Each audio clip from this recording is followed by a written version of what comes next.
Hello and welcome to the Nash Tackle Off the Hook podcast. Just to make you aware, this podcast may contain some explicit/offensive language, and if that's not your thing, you don't have to listen, but I have given you a warning. I hope you enjoy the rest of the show. You don't know the half of it, but anyway. I'm skating on the thinnest ice known to man. He said, and they put a poison in the tank that just instantly kills them. He went and we'd run out of it, so we cut their heads off with shovels. Suddenly, bang! The whole boat exploded. Take your sort of 8-inch long piranha and imagine that at 4, 5, maybe 6 feet. I said, I've revived your dead fish. F off, he said. You haven't. That was just humongous. It was... I couldn't believe what I was looking at. I'm just battling this fish out and I know it's a black mirror. I'm saying I'll never be a naughty boy again. If you catch fish and you return them to the water, then you are my brother. Welcome to a Nash podcast special. The sun's out. We're approaching prime time. We're probably through prime time, actually. Summer is here. We're going to talk about all things floater fishing off the top, and I've assembled a team of experts in the field. Tommy Forman. Don't know about that. And Oli Davies. Boys, you are officially, I've named you. How are you? You good? Really good, mate. Good, thank you. Sun's out. I'm in a t-shirt. Sun's out, guns out. What's not to like? You've done a bit of float fishing very, very, very recently, Ollie. I have, yeah. In more than one regard and more than one venue. So you're clued up on this. Boys, floater fishing for you this time of year. I know we're sort of approaching sort of peak summer. You generally have the floater gear in your van all year round, or is it very much a seasonal thing? Talk to me about the when element of floater fishing. Oh, we always have a bit of a joke and a laugh about when floater fishing season officially kicks off, you know, because when they first bob up on the top isn't necessarily going to do a bite, is it? Fool's gold, I call it. Fool's gold, that's it. Fool's gold. I just wind Alan up about it. Yeah. And it is true. It can be. I mean, but honestly, Alan has proved me wrong on a number of occasions. I will say that. I've said it's fool's gold and he's gotten feeding and caught one. So I think officially, any time when you can see a carp is floater fishing season. But Right. April onwards, I think, is kind of your window, isn't it? April to October. You caught them through the winter, Tommy. You had any sort of cold water instances of off the top stuff? I'm trying to think of guess. I've had Pete Springate on. He's caught one every month for the year off the top for like 3 years consecutively. Pete is a legend, though. Oh, as are you, boys. Chris Ball, I've had him on it. He's also caught them through the winter months. For you, I know we're talking about this window and we're going to talk about conditions and what you're looking for, but cold water, any instances of that sort of stuff or not? If we're including the office lake, then mate, that is the best winter float fishing water in the country, I reckon. Mate. It's really venue dependent. Yeah. I've caught them in December off the top. Have you? Burkitt's down the road, they're always up for a floater, aren't they? Yeah. It just depends. On those sort of heavily stocked farm ponds, you can usually get them sort of coming up for a floater, whatever the time. But if you're fishing for like big gravel pit carp, I think probably April's your window, April to October. Tommy, what am I looking for? Ollie said there you're spotting carp, but in terms of the actual act from spotting carp on top to getting them feeding, talk me through the process or things to think about, places to look, etc., etc. I know it's very broad, mate. Well, places to look are often where the sun's hitting the water for starters, I think. If I was on a lake that there's half of it's covered by trees and shadows, and it's all sun dependent, isn't it? The carp will more often than not follow the sun around the lake. So that would be a good starting point to try and find them, at least. And then you've got to try and get them feeding, which is often a bit where people rush or not necessarily rush, but give up too easily on. There's always a quick bite to be had with float fishing, but there's also times when you have to feed. Like fishing on the bottom, I guess, isn't it? You've got to gain their confidence. You've got to gain their confidence. Yeah. Sometimes you've got to bait and wait, which sounds crazy for float fishing, but introducing bait little and often, taking into the weather conditions around you. The wind predominantly, that plays a big factor in how you can feed and where you can feed. What you don't want to do, particularly on busier venues, is find the fish only to then lose them, if that makes sense. And that could be the wind going from right to left or left to right, or coming over you. You have to before I feed, I will do like I'll examine the situation, if you know what I mean, and I'll think, right, the fish are here, the wind's blowing this way, blah blah blah. where do I need to start feeding to keep those fish in my swim for the maximum amount of time? Because unfortunately, you're going to lose them. If there's a wind, you're going to lose them. Sometimes you're lucky and you can follow them. Other times you can't do that, particularly on the busier day tickety clubby waters, if you like. On a syndicate, you might get away with being able to follow the fish down the other end of the lake, but there's a lot of times you can't do that. So it's all about maximising the time that they're in your swim and keeping them in your swim for as long as possible, yeah. We're going to talk about all those aspects and feeding. One thing that is a pretty, common mainstay that I see on a lot of day ticket complexes is a lot of people will sit there, and I guarantee it's probably happening on the church right now. It's sunny, it's bright, it's good for a floater, but majority of people have got bottom bait rods and they're waiting for bite time in the morning or whenever, and they're not floater fishing. Why do you think that you get still, with all the media that people have done around floater fishing and its effectiveness, why do you think you still get people that are just resigned to fishing on the deck and waiting? It's easier. Yeah? Yeah, lazy. Yeah. Takes effort. Yeah. Takes effort. You've got to keep casting. You've got to stand up. You've got to keep feeding. You can't just sit there and look at your phone or drink tea. Yeah, you've got to put your phone down. Sometimes you don't even have time to drink anything, let alone make a cup of tea or a bit of lunch, you know. A day's floater fishing can be totally absorbing to the point where you actually don't eat or drink for the whole day. You know, I certainly that applies to me for sure once I get sucked into it. But that's not for everybody. Some people go fishing to relax, and for me, floater fishing is not relaxing, it's exciting, and it means hard work. So it's not for everybody, and that's fair enough. If everybody did it, then a bit like the edging. If everybody did it, I'd never get a swim. So yeah. And also, I've seen it where people, and we'll talk about it when we come on to feeding, but it does take, to gain confidence, it might take an extended period of time doing it. And if you can it or give up, you've not necessarily maybe maximised the potential and that opportunity, have you? There's a bit of a process in order to sometimes get things going. And it doesn't always work, Hassan. You know, it doesn't always work out. You can have a go. Sometimes you won't get them feeding. Sometimes the bird life will be too much. So it doesn't always work out. So it's a lot of effort for nothing on a lot of occasions, and a lot of people are not prepared to put that investment in for maybe no return. But that's what we're doing anyway, isn't it, when we're fishing? Yeah. But this is just a lot more active, and I think for some people it's a bit too active. Too much. Talk to me about feeding. It's a crucial element. You've said there, both of you collectively, once you found them, is to be able to gain their confidence to feed off the top.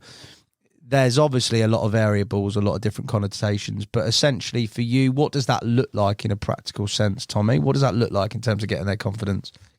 So the dream scenario would be you come across a group of fish, you start introducing this. I'll give you a dream. The position I would like to get myself in that would be perfect. I'd like the wind coming over my shoulder, which would mean you could start feeding short and it drifts. It drifts longer, but it's not drifting left or right. It's drifting in your water, but you've got that time frame from when depending on how far you're allowed to fish out or whatever, or what swim you're in, it just makes it easy. You get a good line lay, you can cast comfortably, everything's in your favour. Willow fluff's also an issue, isn't it, when floater fishing? So ideally you want that not coming into your face, if you know what I mean. You want everything going behind me, and I would start feeding short. A bit of ripple's good, I think, with floater fishing. I think you'll agree. Flat, everyone thinks, it's not flat calm, and I'm not going to catch one today. But if there is a wind, but you're on the back of it, like I say, it can also help with not only the feeding, but the fish will feed more confidently with a slight ripple. Because they don't see your line as much, they don't see your bolt machine, they don't see your hook link, and I think the fish themselves feel a little bit more. Do you know what I mean? A little bit more comfortable, if you like, with a bit of a ripple on there. So that's what I'll be doing. I'll ideally get on the back of the wind, the fish are in front of me. I'd start feeding short. If they were really short, I'll try and catch them straight away. Don't get me wrong, a freeliner, the free-lined mixer, bit of bread, whatever, I'll try and catch one quickly. Who wouldn't? Like that would be the little kid in me trying to get a bite. But more often than not, I would. It's very easy to ruin your chances before you've got anything going. I think with floater fishing, for example, we've all been there. You put a pouch full of mixers out, one fish starts taking. You think, right, hook bait, bolt machine, go, try and catch him.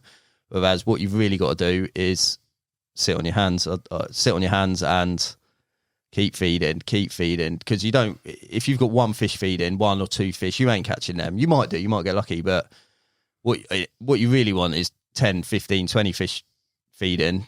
Then they start becoming competitive. Same as fishing on the bottom when you're fishing over a better bait or whatever. There's then competition there. You keep feeding them, and once you've got 10, 15 fish going, then's the time to introduce a hook bait, overcast, reel it back onto them, and a lot of the time the bite can be very quick.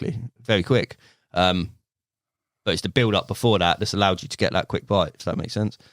The groundwork, yeah, mate. Yeah. Ollie, for you, anything to add to sort of that? I know that's an ideal scenario. That's the dream scenario, isn't it? To be able to have that, but often it's not like that, is it? You know, the wind isn't with you. You know, the fish aren't necessarily competitively feeding. Certainly in the Colne Valley, we have problems with the seagulls, particularly in the summer. Actually, this time of year is okay when they're all nesting, but when they come back with their chicks, it becomes a lot harder. So the sort of conventional wisdom of feeding them and getting them feeding confidently doesn't work there. Your first spom or your first pouch of mixers is the best opportunity. Best chance. Best chance. So you almost get a rig out, put a spom over the top of it, and if you might get a chance in that first 5 minutes before the gulls come down and disperse the fish. So it's so situational.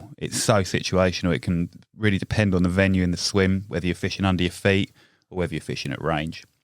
So floater fishing is quite a broad church, really, isn't it? Yeah. I guess what we sort of we love doing, certainly like we'll do at the road shows on any venue with a decent stock, is like the bolt machine style fishing where we're spotting mixers and you get a number of fish feeding competitively, and it becomes a team effort. You know, you have more than one of you fishing in a swim, and then it becomes really exciting fishing. Really exciting. The floater rotor, mate. That's where it all started, wasn't it? The whole floater rotor thing. Like you got someone feeding, you got someone working a bolt machine, 2 bolt machines at times. Like it's a lot less competitive and a bit more friendly, you know. And it's like you can go fishing with your mates on the top. You know, you can take a rod each and go and walk around the lake and fish together. Yeah. Whereas like normally casting on top of your pals a no, isn't it? Whereas you know, it's the more the merrier with the floater rotor situation for sure. So back to feeding. Right, the constitution of your feed, and obviously we're going to talk about different variables. We've got Horton as a reference point. We did a bit of surface fishing last year on there. You Tommy, you've been Bluebell, the likes of, and data kit complexes. Your 24 with Alfie was pretty local on surface fishing. So there's a different spectrum of venues that you guys have covered. But generally, when it comes to feed, do you opt for the same combination of riser and slicker floaters?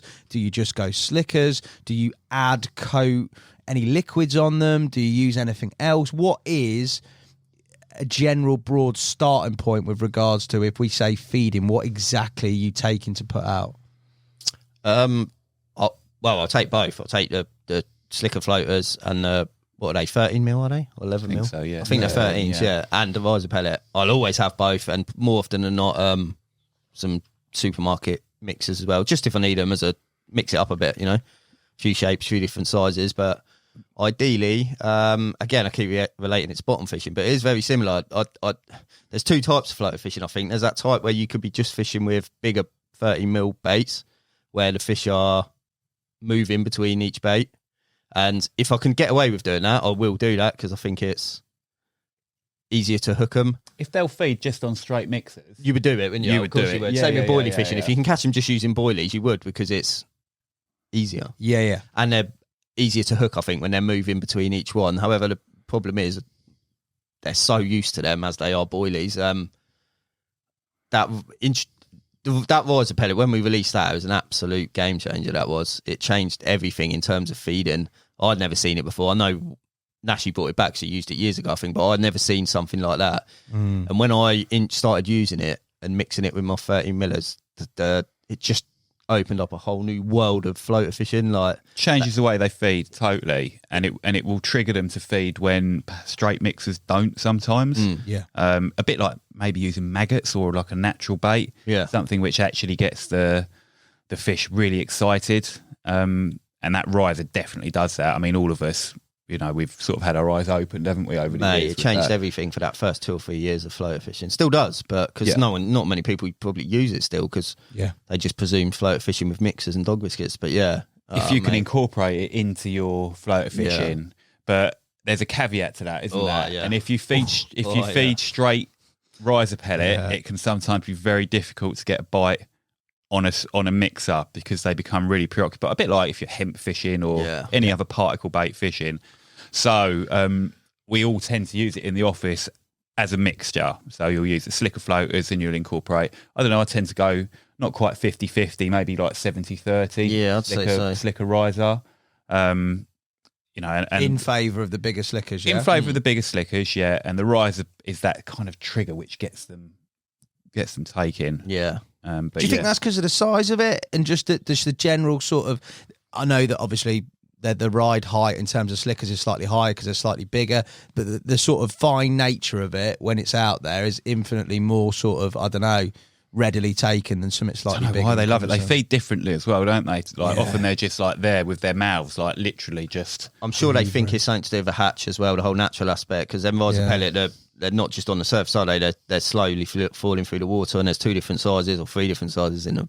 It's quite interesting to see that if you look at them in a tank. Yeah, it's really. You do get like levels in the top layers, like the top foot of water. There'll be lots of smaller particles, and it just excites them, just gets them going. Like running a lure for a pack of perch, you know, they're up for it. Yeah. In terms of anything liquid wise, we've got obviously the floaters there. We've got the mix that we've talked about, this split using the riser to get them going, and then trying to sort of, if you can, in an ideal world, get them onto slickers where you think their movement's there and they're more takeable. But on top of the actual, I know slickers are full of oil. There's that element that flattens off the surface and everything else that goes on, which helps. But is there anything else you put on them? Do you pimp them up in any way or not? Yeah, I'll pimp them up, but not necessarily for more attraction. Okay. More to do with the oil. Yeah, the flattening. Yeah. So I will use. Don't get me wrong. Them slicker floaters and the riser pellet are really oily already, and they work. They do flatten off the water themselves. But when you've got that little bit of chop on or willow fluff that you want to get rid of, because it gets the disperses of the willow fluff as well. Little bit of hemp oil, squid syrup, anything really. Anything with anything oil based. Anything oil based But I know Alan goes into more great detail. He'll add a bit of Scopex squid syrup, which has got a bit of oil in it, a bit of food as well in it. And then he also adds like stick mix. Yeah, he'll dust them with stick mix. Yeah. So you've got like a really attractive in terms of different liquids. Yeah, and all dust falling, stick mix falling through the water, wouldn't it? Good, doesn't it? Yeah. Good visual. Yeah. There's loads you could do, yeah. But for you guys, that pretty much is there any time when you don't do that or you don't bother to do that? I'm talking in a general thing where you always have that element of a little bit more oil in there to help with the flattening, and then maybe on occasion the extra attraction of stick mix, or not really, mate. I don't know, I'm just trying to get a gauge. There are days when it's more important, Hassan. On a windy day, if you can flatten off that water surface a little bit, I know we've just said a little ripple isn't a bad thing, but at the same time, if it's too choppy, it makes it too difficult to fish, and often they won't actually take. You know, you'll find if you talked about the willow fluff, didn't you? If you put like a spom of mixers out and you clear that area, so you've got the oil has dispersed all the stuff off the surface, and you've almost got like a dinner plate just full of food. So when they arrive underneath it, it's really obvious to them. Like it's not like it's hidden. All of a sudden there is this bed of mixers. So halo of mixers, yeah. And often they'll just steam straight into it and start Pac-Manning. They might not hang around there for too long, but that's your opportunity, you know. So if you've got hook bait in it, you can get a bite. Even on tricky waters as well. This is a tactic for big carp fishing. It's not just a day ticket or a smaller, well-stocked venue tactic. It does work very well for big carp. It was interesting what you said on Horton, and I witnessed it firsthand about that first spom and getting your hook bait out first. So many times, and it is become sort of cliche with the stuff that's been spoken about, is feed, get them confident when they're all Pac-Man and go for it. Whereas that is the completely opposite scenario. You're trashing a bolt machine out there and then putting I'd love to be able to do it. I would, but like the conditions and the situation in modern carp fishing, where there's a lot of birds that are now dependent on anglers' food, you know. I did it last year. There was a great situation on K1, loads of fish in front of one of the open water swims. Few birds about, but I had a big stack of mixers and I was like, you know what, I'm going to try and feed them off. Spent an hour spodding. By the end of the hour, I still had 50 seagulls, 20 mallards and 2 swans, you know, and the fish had all moved off. So there are times when, despite your best efforts, it's just not the one. And in that case, maybe I should have tried to find a quiet corner and kept it a little bit more under my control. Bird life, Tommy, talk to me.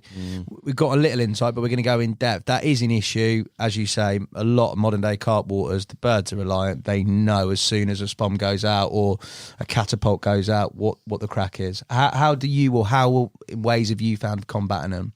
This is where the visor pellet again come into its own with this. I've done it on bluebell. It was a nightmare for it, bluebell. And they've seen it all before, standard mixers. Everyone can throw a few like dog biscuits out and try and catch one, which they do. So I thought the visor pellet could be my edge on it for two reasons. One being that, giving them something different for a change that they're not used to seeing. And two, I found that the seagulls didn't see it as much. Small. If I could feed a catapult's worth of visor pellet or maybe the odd spod without them seagulls getting on it and getting a few spods of visor pellet out there, if they don't see that initial impact, then like you often get away with it and they don't notice them visor pellet for a while, and you get that. They might do eventually, but you get that little bit more opportunity. So that was always my first port of call. A couple of dot spods of visor pellet and just my hook bait, and I still wouldn't cast until the exact moment. If they got on them visor pellet quick, I'd be like bang, one hook bait in the middle of it all and hope for the best, because they haven't had a chance to get too preoccupied on them. They're just starting on the visor pellet. I think the longer you leave it, the harder it is to get that bite. But then you could start introducing a few 30 millers in the mix over the top as well. Try and switch them over that. Yeah, but then it, like you say, it can. You don't want to get them too preoccupied because it can be game over before you've begun, if you like. But yeah, that's a good tactic. Stop. Also, I would always make sure with my feeding mod, my dot spod rod, I would always use yellow braid, yellow spot braid. And sometimes if I would leave my dot spot out there, use a white dot spot on purpose, cast a spot of mixers out there, maybe get the spot out of the way a little bit so it's not interfering with the feeding situation, but I'd leave it out there. Yeah, they don't like it. They don't like that, mate. The seagulls do not like that at all. God, I wish that worked at all. Does it not? No. Does it not work? It doesn't work, no. A few bit. A scare line might work. I mean, that's another tactic, pretty similar. Cast a lead or a spot into, across the lake onto the far bank and leave the line out of the water. That can work, can't it? But again, it's situational. These are like hardcore Colne Valley gulls. They've seen it all. Yeah. They're absolute menace, mate. Honestly, they are a menace. But not to say that it makes it impossible, but it certainly makes it trickier. Or single hook bait fish for them. Done that before. Honestly, that's a pretty underused tactic these days, isn't it? If you can see them cruising about and you know the direction they're taking, I've done it a few times actually, and 9 times out of 10 it won't work and they just swim under it. But occasionally, if you get if they're coming from left to right or vice versa, and you can get your line right, so get your bolt machine out there long, like reel it back over them at the right time. Occasionally they do think they're inquisitive, aren't they? Occasionally they will go, yeah, fuck it, I'll have that. I've caught a few. How many times do you see him, nosing leaves or stuff on the surface? That's exactly what I was going to say. The only time I can remember having success on single hook bait floater fishing is when they were taking willow fluff at the end of a drift, and I've basically just chucked and drew it in, taken potluck on any form of presentation. But they've just, when you see them sipping the willow fluff, and then just because there's a hook bait there, they've had it. But otherwise, as you say, it's not very readily used, is it? No. Everybody's all on the feed and trying to get that ideal scenario. But there could be an opportunity, couldn't there? It's understanding if they're up for feeding. They don't necessarily need any freebies, do they? No. Same as that single pop-up kind of type fishing, isn't it? Lure fishing. They might not be hungry, but they can't resist snapping at that single bright yellow pop-up or whatever you're fishing sometimes. Same with a mixer. If it's on their line. Well, bit of bread, really, bit of bread. Often when you're bread fishing, you're not necessarily feeding. Like, I mean, you can do, but often it's just that single bit of bread put somewhere near them. And that can work really well as well. Again, that as well. There's so many times where like carp have been cruising by, and you often see them on sort of warm days. They're up in the layers, they're mooching about. And that free line in a little bit of bread is opportunism, isn't it? Yeah. Ultimately, I think a lot of float fishing is opportunism. You turn up, you can sense that there's going to be some sort of chance that you can create, and often it doesn't take long to catch one, does it? It's the difference between 24 hours for one bite or catching a couple in a couple of hours. Yeah. And if you can, you want to try and catch them as close to you as possible. You were saying before, you were happier with the fact that if they're in free line range, take the shot there rather than let things develop. If it's there and they're up for it and they're taking, you do what you need to do. Yeah, it's hard not to, isn't it? I'd rather catch one here than 100 yards out because I've got more chance of landing it. And you can see what's going on. And you can see what's going on. And that's exciting, isn't it? Yeah, definitely. But yeah, if I felt there was a better opportunity to wait, hold fire and get more feeding, I don't know, I would do, but yeah, you've got to take your opportunities, haven't you? If there's a fish feeding right close in and you can free line for it, then it doesn't get any more simple. Again, there's something that you can do floater fishing, which you can't do often bottom bait fishing, and is selecting individual fish from a pack, be it feeding on its own, or the fact that you can actually, if you see one that you don't want to catch, move the bait out of the way before they take it. If this is obviously if it's close enough to see what's going on. So you can be selective, and that's something that you can't do in any other type of carp fishing, really. Fair dues. Tackle. There's an absolute wealth of different sorts of rod lengths, test curves, lines, all sorts of stuff. Let's talk about hardware first of all. So just generally floater fishing kit. I mean, I probably goes without saying that you could adapt some other tackle, but it's best to have a designated floater setup that is primed and ready, that is your floater fishing gear really, rather than adapt I've seen people try and do it as an opportunist thing maybe, but it's better to have designated kit, isn't it? Always. Yeah. I mean, if you you can use any sort of lightweight rod, can't you? But I think the point is that you tend to be fishing smaller hooks and lighter line than you would be if you were bottom fishing. So that means that you're going to be playing them with a little bit more care. And also that you've got the finesse aspect. When you're bottom fishing, you don't really have to find stuff down, but on the top it does make a massive difference, particularly in clear water, where you need a light enough hook link, a small enough hook in order to get the bite in the first place. So it's a balancing act. It's more important to have balanced tackle, isn't it? I think that's the key word. Good shout. What's your go-to generally? I use a 10-foot.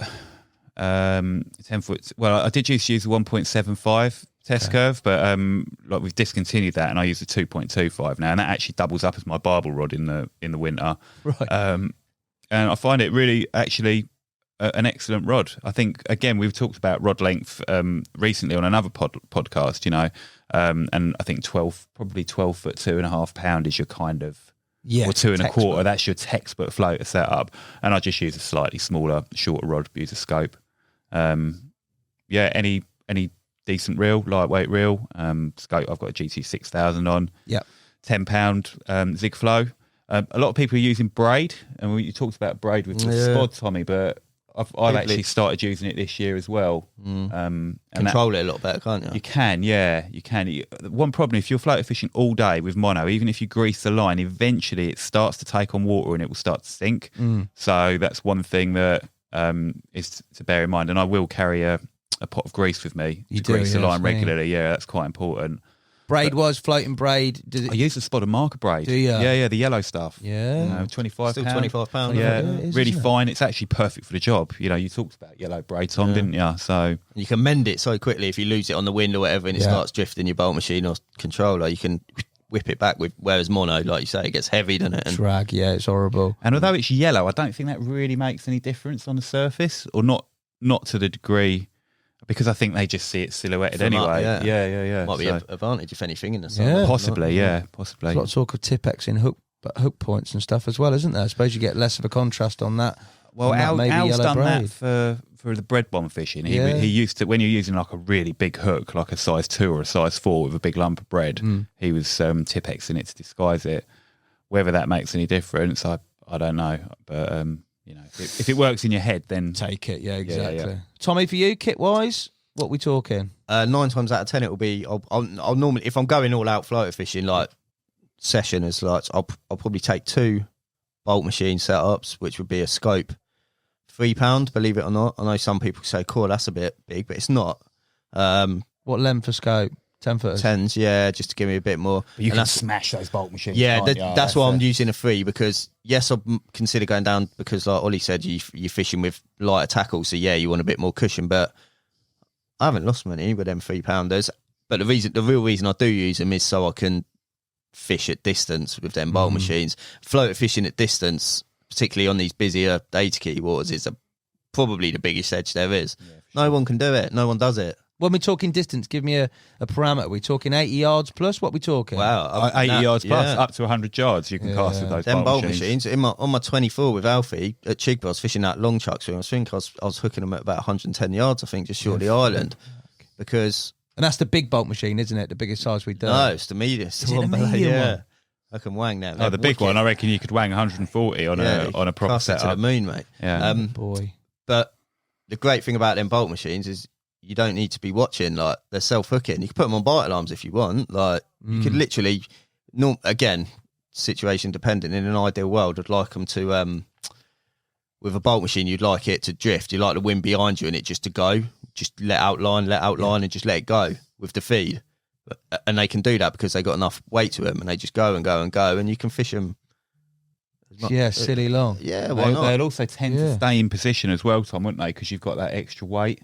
Correct. With a smaller controller, it's more prone to being blown out of position by the wind. Whereas those heavy bolt machines, you get longer in the zone, don't you? Yeah. Solid, aren't they? But yeah, that'd be me. That'd be me in my element. If I was working 2 bolt machines and dot spotted over the top, I think that's my biggest. That's another thing, isn't it? One rod, like there's 2 rods there. You're get talking 2 out about, there. right? Get 3 out there. It was Jim Shelley off First Sea fishing 3 correct. bolt machines, like an absolute possessed maniac, Wow. with 3 He would put big them on bolt bite machines. alarms, wouldn't he? No, he was just working 3 together, but like non-stop, and it was quite something to behold. And I photographed a couple of big ones for him that day. We're going back probably 20 plus years now.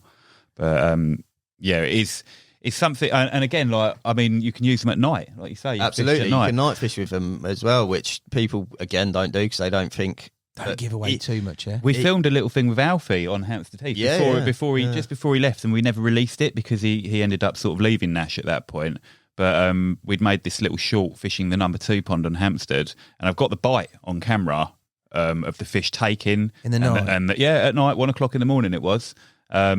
Through the old Sony, which can see in the dark. In fact, we were all watching through the screen of the camera because you couldn't see the bolt machine. Yeah. So we see it take it, see the bolt machine go, and then the alarm went off on the. But the point is it's something that if you chose to do it, a bit like zig fishing all year, you could probably float a fish all year as well. I remember catching them kingy over depth zig fishing, so it was off the surface, but at night. The feet, they were because the birds, as you said, you are like that. The birds, even back then, was a nightmare. But I remember thinking at night they were out in that middle zone. They were always up in the water because it was summer and they were infinitely sort of safer. And I think it was me, and I can't remember who. It might have been Frank. It was a famous angler that was opposite. And I remember seeing him, cloning him up and getting one of my first bites off that. Over depth zig, middle of the night, feeding mixers.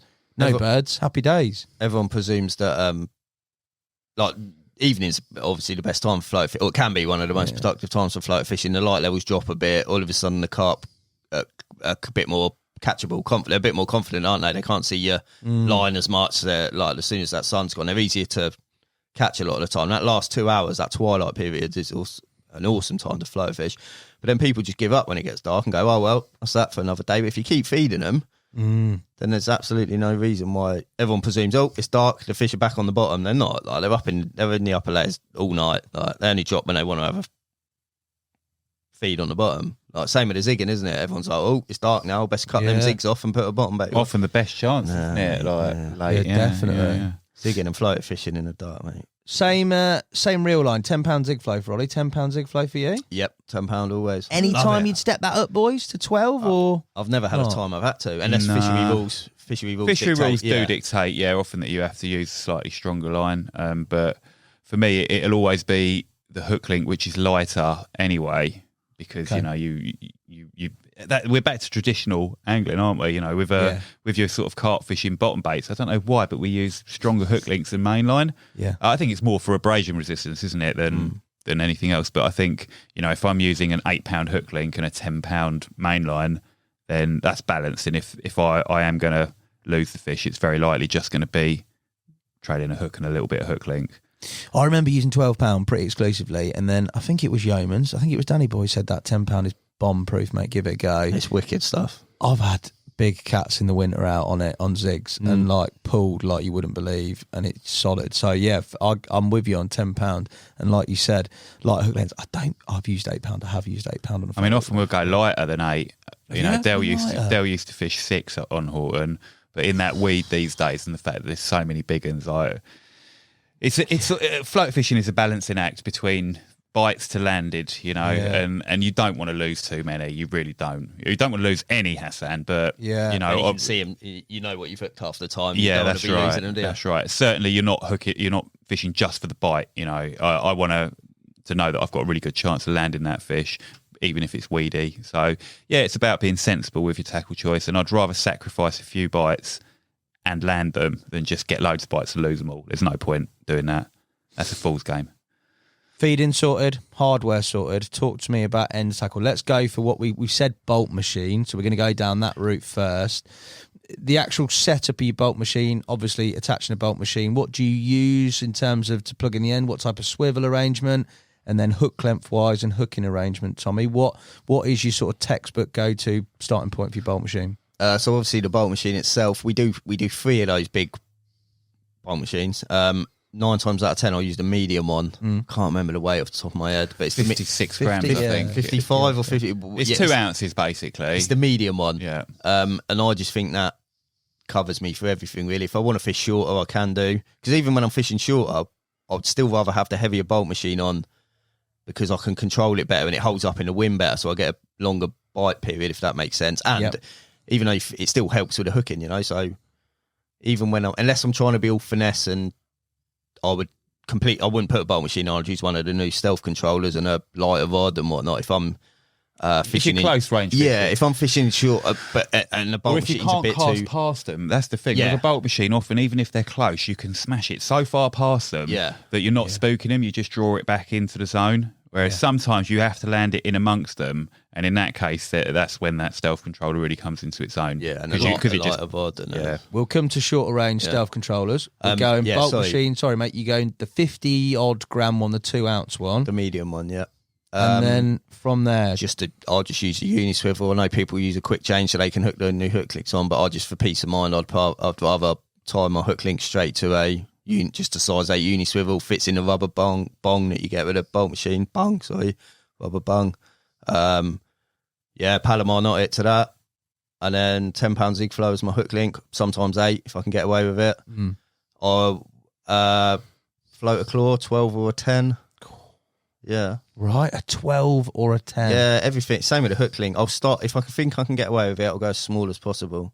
They're not a small 12 though. They're a good. They've got a decent gape. Yeah, they've got a decent gape on them. I'll up them to an 8, a 10 if need be, which is more like a 8 if you know what I mean. So they're super wide gape, short shank hook, aren't they? The claws. So a 12 is more like a 10 anyway. But anyway, for our floater claws, they're a 12. Wicked hook. Love them. Lose very few on them. Zigging and floater fishing. A 12, mate. See, that is. I've used them much smaller for big carp fishing. They just stay in, mate. Once they're in, they just stay in. Like. What? So hooking arrangement with that. So you got your floater claw, your size 12. What are you doing? Knotless knot on a little hair? Have you got a zig screw? How are you attaching the up bait? How are you mounting it? It all depends on the situation. Again, my hook link. It depends on the feeding situation really. If and that'll also deter the length of my hook link. If I'm fishing for less bigger, or not necessarily bigger fish, just less fish that are not bit more wise, if you like, and they're not having it, if you know what I mean. You go to a commercial data kit and you've put loads of riser pellet out and they're just troughing, you know, in a contained area as such. I would go straight in there. I'd go with like a short hook link because they're not moving between their feeding as much. So I just want to nail them. And what's short? I don't know, 3 or 4 foot maybe. Just because that's the feeding situation. It's not ideal. I'd rather fish a long hook link. But at times when they're feeding like that on the riser pellet and they're not really moving, I think a short one, you nail them. But 9 times out of 10, I'll start with a long. The float fishing I do more often than not as well. I'm fishing for not necessarily bigger fish, but bigger ones and less of them, if you like. So it's a bit more. Okay. I'd normally start about it's about 7 foot really, long hook link. And the actual hooking arrangement with the hook, size 12 floater claw, how are you mounting your hook baits? Before we come to hook bait choices, how are you generally sort of putting the hook baits on? Is it via a hair? Is it via a zig screw? What? Bit of both, really. I've used them zig screws, the clear ones. Well, we do a brown one now, actually, because of that reason. I was like, we need to put a brown one in the range because they're perfect for it. I'll often chop the kicker that comes off the back of them. I'll chop that down so it's just enough so that zig flow comes out the back of the eye perfectly. It's all aligned. But yeah, I've got no qualms about using a zig screw for putting the soft hookable floaters on, like a trim down pop up or whatnot. But then I'll also hair rig them new artificials we've got out now as well. Yeah, they're wicked. They're perfect. We've just got it right with them in terms of the balance. And I would probably hair rig them as I would a. Okay. Yeah, I flirt between the two. Really depends on the situation. More often than not, a zig screw or a hair rig tight to the shank. Yeah. The only other thing before I move on to Oli, because I know things are maybe slightly different, but from the uni swivel that you've knotted to with the hook length. Yep. Any anti-tangle sleeve, anything like that, or are you happy as it is? No, I'm happy as it is most of the time. Feather in the cast. Sometimes I put, they don't tangle, I don't think. Don't get me wrong, a little tail rubber, hook link sleeve. Okay. Yeah, why not? But fair dues. I'm happy with that. Oli, go to. Pretty similar bolt machine setup. Again, I'd go for the same weight, same hook link. But again, venue dependent, I would probably tie mine a little bit longer as a starting point than Tom, normally about 10 foot. I was using them this weekend around about 10 foot on a popular day ticket lake, where they've been fished for a fair bit. And it was interesting, there was two of us fishing and both the bites came on the longer hook links rather than the shorter ones. If they've been fished for and they know what a bolt machine is, or they recognise it or associate it with a bit of danger, then it can pay to have that separation between your hook bait. In that situation, you do need to strike as well. And in fact, to be honest, as much as it is a bolt, it does have a bolt effect, and they do hook themselves. You will hook more fish by watching the hook bait and striking as they take it. You simply will, because unless they tighten that hook link up fully, they're not getting necessarily getting the bolt effect. It can come in and out really quickly. Yeah. Hooking arrangement is something that I've floater fished for 30 years now, and I had never really found anything I was quite happy with. Dave Magg, who's another really good floater angler, I say another one. He is a really good floater angler. I have a go. I don't consider myself to be an expert by any means, but and we've discussed it at length before, and he reckons the same as I do that there are different days. There are days when a pop-up hair rigged is the way to go, and there are days when that artificial mixer style, the weighted mixer where you can flip the hook out of the water. Yeah. There are days where that will score, and sometimes you actually have to have a couple of aborts on your particular setup to know that actually you need to swap it around. So I always used to hair rig or use an artificial mixer with the hook flipped.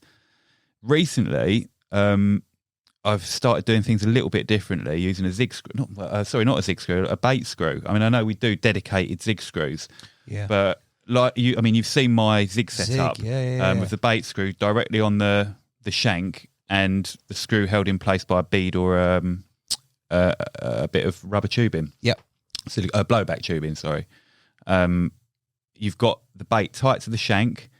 The hair rigging thing, I was never quite happy with how the line exited the hook in terms of when you're knotless knotting, it closes the gape on these small hooks.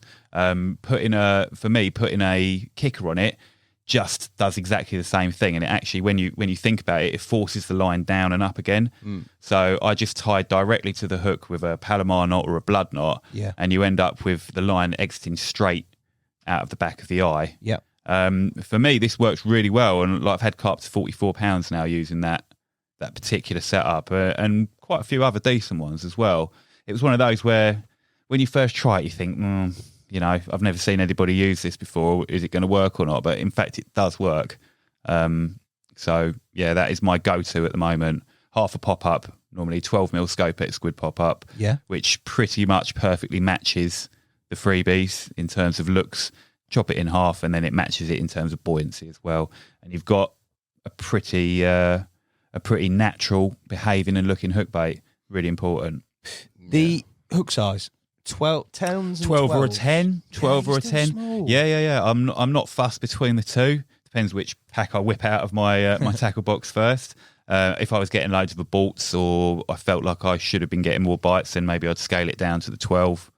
But yeah, they don't come off, mate. They don't come off with those claws. I'm an 8, man. I don't think I've used a 10 even. No, You're missing out, that mate. makes me You're- cringe. yeah, A you're- size 8 for floater fishing. Nah. Scale For- down, I won't scale down fishing on the bottom. You know, this is one thing that I've learned over the years, that really, like, the stronger the better. But for floater fishing, totally different. It's all on show, mate. Everything is on show. Visible. And Whereas with a, sorry, go on. yeah, go. Yeah. Whereas with a zig, I want a bigger, I'd use an 8 floater claw for zigging, because I've got a zig screw on there or whatever. And also, I think the hook when zigging it, the hook only adds to the make it look more natural with the thing it is, you know, whether it be a fucking silhouette tab- style. Yeah. Just saw then, so I was getting a bit excited. That's all right, mate. Yeah, so zig fishing's opposite. I can get away with using a bigger hook because I think it doesn't really affect it. But floater fishing, like Ollie says, everything, you have to do everything. That's something where you can actually see Yeah, there and yeah, then yeah. the difference between, you know, Yeah, you you can can't watch often quantify it. But if Tom and I went floater fishing and he used a size 12 and 8 pound zig flow, and I used a size 8 and 12 pound zig flow, yeah. he would get more bites than me. Yeah. 100%. Interesting. I don't think, as I said, I don't think I've dropped below. Yeah, an 8 is what I use all the time. I never use anything smaller, I don't think. Never say never, mate. Yeah, I know, I Never need to say do it. never. I need to Bit do like the I never go zig fishing. I never use a piece of zig foam the size of my camera, mate. But you've got a 50 pounder, so blinking out. You've got hook baits, and we talked roughly about your cut down sort of 12 mil Scopex squid pop up. We talked a little bit about mixing around with the new artificial hook baits we've got. Anything in between soft hookable floaters, etc. For you, the actual hook bait itself, have you ever, and I know we often say match the hatch, it sort of sits the same ride height on the surface as your freebies where you can, so it's as inconspicuous as possible. Have you ever gone the other way and used like bright hook baits? Is there any ever situation where that's worked? Any other things that you've done that's maybe a little bit different with regards to the actual hook bait choice? It depends whether you want to see it or not. And for some people, it's really important to be able to see that hook bait. And actually, you know, if you're fishing a long hook link and you need to strike, then you do need to know which one that the fish has eaten. So, like, I know a couple of lads on the Horton complex, again, who swear by a big yellow pop-up. Yeah. It looks really out of place, you know, they're fishing. But again, it's kind of no different to fishing a pop-up on the bottom, is it? When you think about it, it's something that's more visible, more likely to be taken or rejected. Again, you know, it's down to that choice thing. Eat it or don't eat it, but they can't ignore it. It's definitely in your face. Tommy? Not really. When going back to the old single hook bait floater fishing, I've done it then where I put a pop up on, trim down pop up, in the hope that it just might grab their attention as they're swimming through, reel it back onto them, and they might come and grab it. Yeah, I'd sometimes fish a sight stopper on top. Yeah. More not necessarily with the bolt machines, because it's more like you can be a bit less. They hook themselves a lot of the time with a bowl machine, although I'm still watching my hook bait. But when you're using these stealth controllers and you've got a strike with these softer rods and whatnot, or free lining, I will sometimes get a sliver of our little critical balancing foam. Yeah. Just a sliver, because I don't want to affect the buoyancy too much. I don't want it to be suddenly become too buoyant. And if I'm hair rigging, I'll put my hook bait of choice on, and then like a sliver of So you can pick yellow, it out. orange, something bright, red or whatever, just so I can keep an eye on my hook bait a little bit more. And what about that ride height? Is it something you test every time, or Every you've got time. a pretty sort of set formula where you know, or is it every single time? I do know it, yeah, but I will always test it, because it's like Ollie was saying about Dave Mag then, there's definitely different days. It might be weather conditions or whatever, it just might be what mood the fish are in, but sometimes you can get away with putting a 12mm squid pop-up on, casting it out there, getting a bite. But there are other times when they look at that and they're just, no. Yeah, and so I'll spend my time trimming that. Because ideally everyone wants to use a pop-up as opposed to a hookable soft floater, hookable yeah. floater, because the soft hookable floaters are brilliant. They're exceptional. Problem is you only get a couple of casts out of them. Yeah. And the way I tend to fish lots of regular recasting and drawing it back and whatnot, I want something a bit more durable on there. So I would always, if I can get away with it, I'll always opt for a small little 12mm squid pop-up. but I will make the effort to spend my time just trimming away in between casts and while I'm fishing, just playing with it in the edge. Like, I'll put my hook bait out there with a few freebies, give it a little swirl in the edge. Like, you just watch how because a 12 mil pop up on the surface is still very buoyant, but a lot of the time you get away with it and they're not being that cautious. But when they're being really, really, really cautious, them fish. And it's not size or shape or colour or tackle, it's how that hook bait sits in the water. And if it doesn't sit like the rest of the freebies, then I mean, that's another advantage to using different sizes of feed, whether you're mixing up riser and slicker floaters, or whether you're also adding some supermarket mixers as well, to mix up the shape and some of those like floating pellets that you can get, like anything to give it a bit of variety. Then it's much harder for them to pick out the hook bait from the crowd. So I think it's more important if you're fishing straight mixers that your hook bait is matching the mixers in terms of buoyancy. We referenced it earlier. We're talking about bolt machine here, controller setups. There is instances where the fish are at shorter range, maybe not free line range, but just in between. You referenced the stealth setup, mate, with the new stealth controllers that we've had for a while. For you, that setup, how people would set them up, and the sort of, not USP, because that's a very marketing term, but the reason why they'd choose that and not just chuck a bolt machine. Talk to me about all that, Tommy. It's just a bit less blatant, aren't they? A bit more cute. Like, they're a wicked little controller. 3 different sizes. You can, and the great thing about them now with our ones is that you can interchange them. You don't have to cut off and start up and set up again. They've got a little swivel built into the little screw built into the swivel sort of thing, so you can unscrew one if the fish were in short but have crept out a little bit further. You just want to up it a little bit. You can quickly 30 seconds and you're fishing again. There's just a bit more finesse about them, and they're a bit less. If you're fishing like a smaller venue where you can't overcast, that was what. And you have to cast into the group of fish. That's your major advantage because they plink into the water really nicely, and they're much less likely to send the fish scurrying. And I think that's part of it with floater fishing. If you can not spook them, and if they're not really aware that they're being fished for, then that's a massive edge. So, like, not spotting the bait onto them, spotting it away from them and letting it drift to where they're feeding. And then, that's your ideal situation, isn't it? Hooking arrangement or the actual controller arrangement with the new stealth floats, how do you set them up, mate? Well, in that case, it's just when you're fishing a bolt machine, we would use a swivel. I'd tie it to a swivel, but you can actually fish straight through with the stealth controllers and just use float stocks to hold it in place. So whether you want to fish 10-pound straight through, or whether you actually just want to attach a small swivel or a ring and have a lighter hook link. I think it always pays to have a slightly lighter hook link with that sort of setup, because if you do lose the fish, you would tend to just lose that first bit with the hook in it, rather than have it trailing a floater controller around.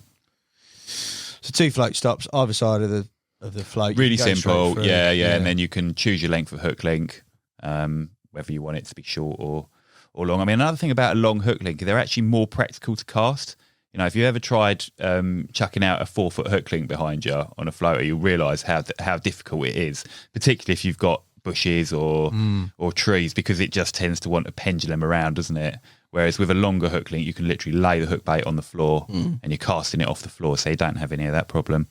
Got a bit more weight about it. I like that. Well, it's just not dangling about underneath the tip of the rod. But then you'd need a soft, because you have to strike with them stealth controllers. I wouldn't be using a 3-pound scope, for example. I'd be using a lighter. Well, we brought out a dedicated one now, haven't we? A dedicated floater rod. What's that? 2.25? 2.5, I think. It's just 12 foot 2.5. Sorry, 2.5. Yeah. And that's beautiful, perfect. Lends itself beautifully to them stealth controllers. Yeah. Striking. Obviously, we talked about it a little bit on when you're using long hook lengths with the bolt machine style Ollie on pressured venues, and we talked about it with this stealth. The moment you strike, obviously, you're going to see the fish take the hook bait. When do you time that strike?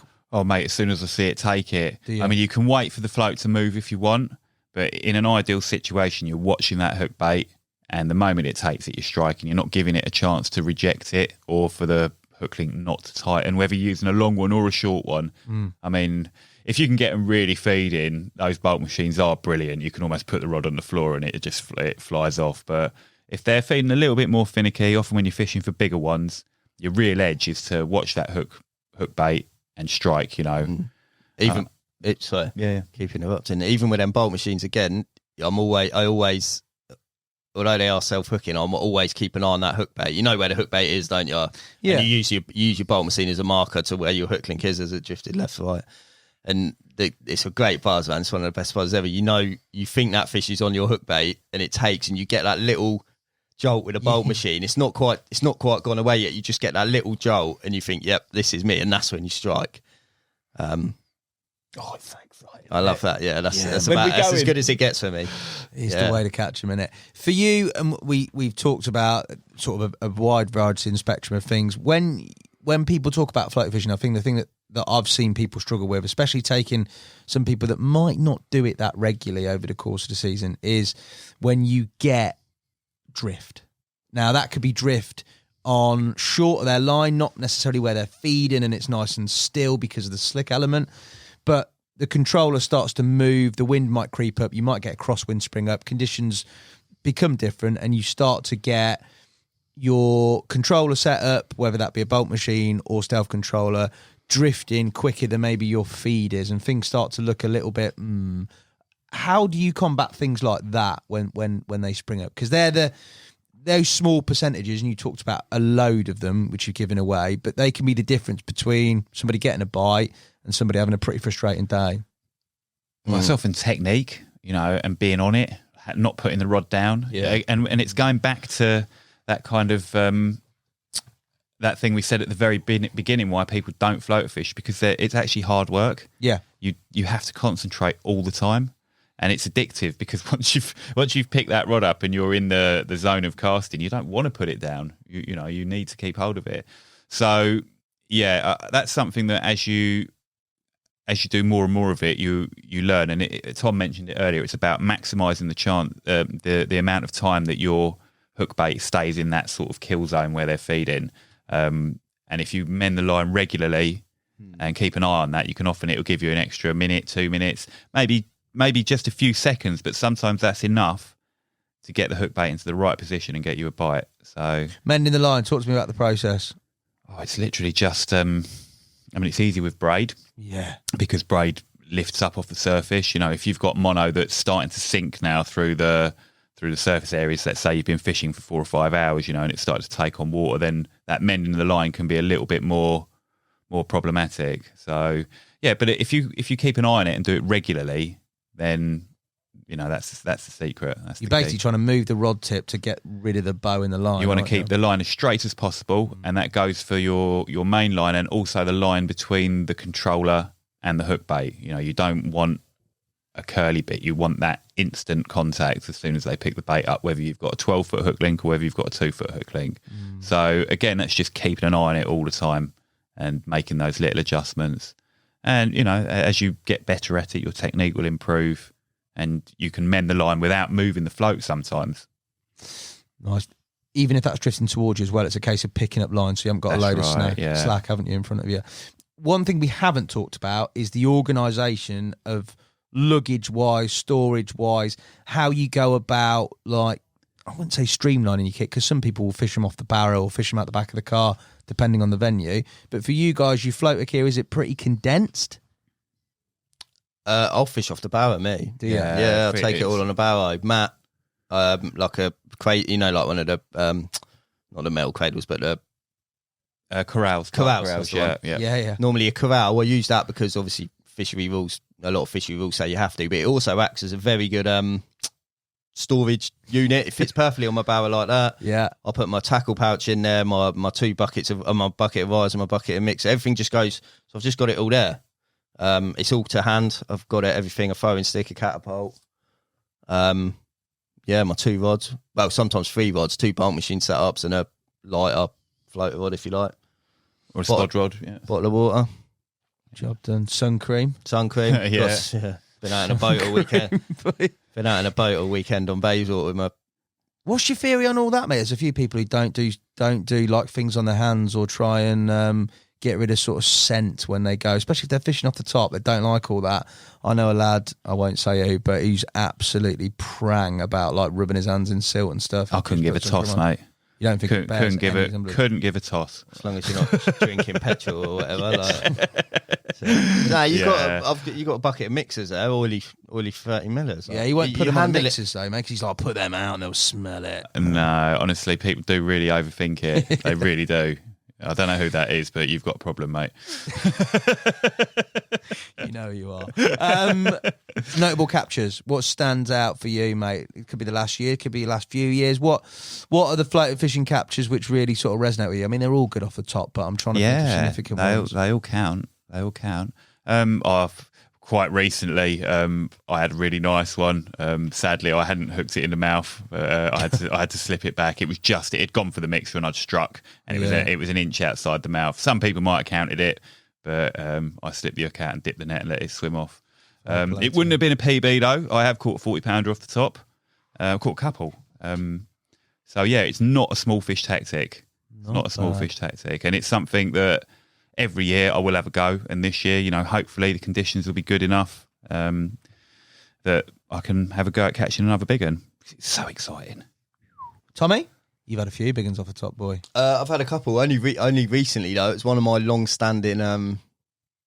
What's the word? Target. I'd caught so many. I love float fishing ever since. It was the first thing I ever done. Style of carp fishing. So I've just grew and caught loads, and they got bigger and bigger and bigger. But I'd never caught a 40-pounder. It was always a dream of mine. The biggest dream ever. 40-pounder floater carp. Like, what gets better than that? Nothing, mate. And it took me till 2021. Yeah, bluebell kingy. Had the Cyaris off the top. That was a classic case. Yeah, 46 something, 47, just under 47. I remember the pictures. Good pictures. And that was a classic case of sitting on my hands all day, mate. I fished for 2 days solid. I turned up for that session. I weren't going to go at all. It was some terrible conditions. June, they hadn't spawned yet, but they were sort of going to, and they didn't know whether they were going to have a spawny year. So they were moody as hell. The bottom wasn't doing any bites, and I drove all the way up there thinking, "No, I'm going to go still, because if I get one opportunity on a floater over the 3 days that I'm there, one opportunity, the chances are it could be a good one." And I said this before, we done a podcast about this, didn't we, on the Kingy? But as hard as they are and as tricky and as pressured they are, they're very, very catchable on a floater. They're quite muggy on a floater. Maybe it's probably because no one does it. So I knew I had that one opportunity, and if I just kept working and working and working, I managed to get myself in one of the main swims that fish the main body of water.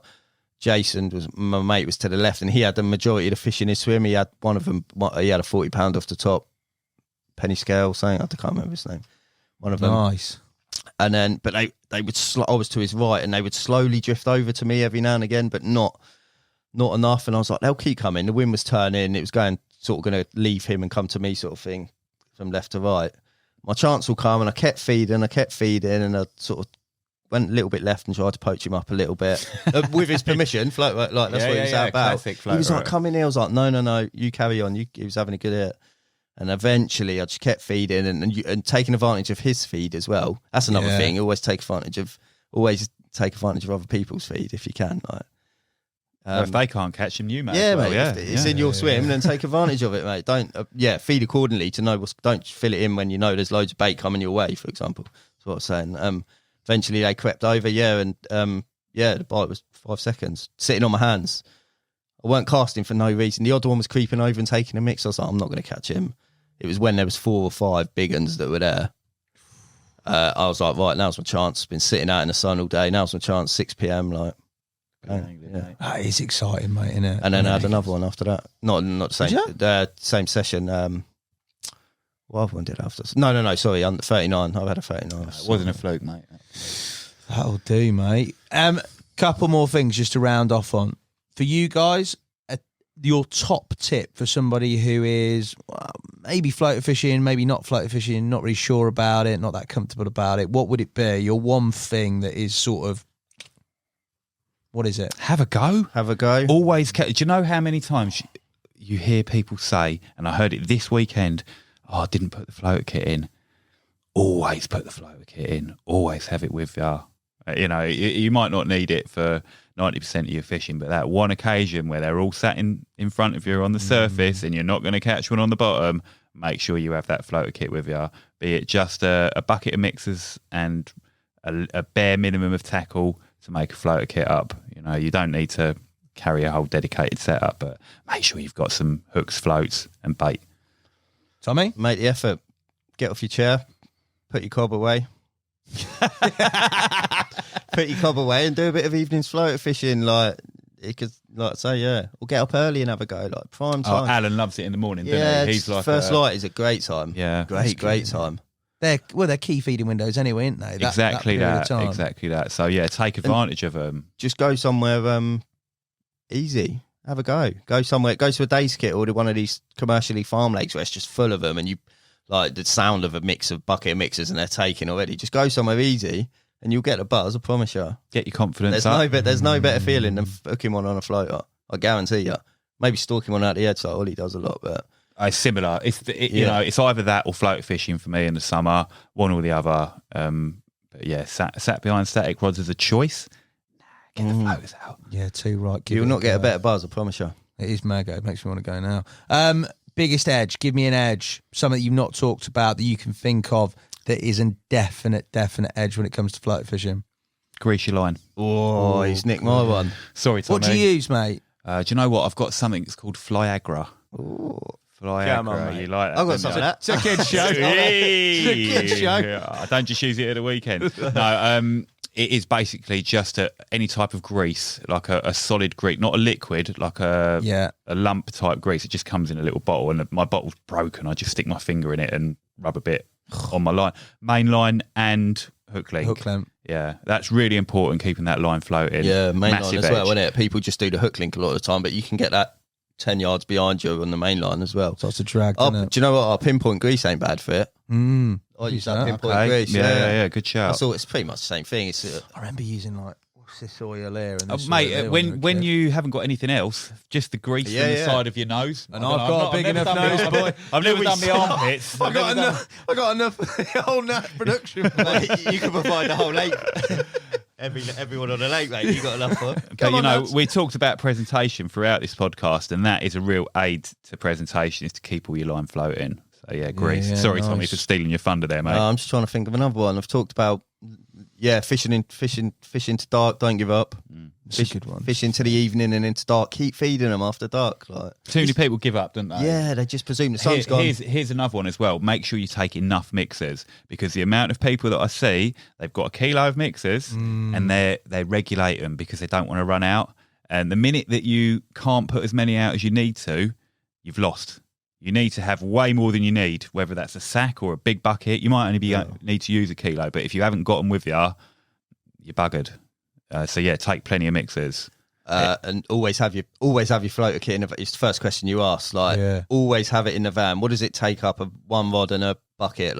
Always, because you never know. You think it's too early in the year, and then just like that, you're there. The sun's out, and you're there, and there's an opportunity. Your mate next door's bagging up, and you think, I ain't got my floater. Same at the end of the year. Just never take it out of your van. Just always have it, because you never know. Both of us have had 40-pounders that we would not have caught if we'd left the floater kit at home that day. Yeah, fair dues. So yeah, I think also, mate, it's prime, and I'm definitely guilty of this. Of like a nice summer's evening, you've done your day of work, you've got a few hours. That is absolutely all you need to catch a carp or two off the top, mate. You don't need to be out there for 24 hours, 48 hours.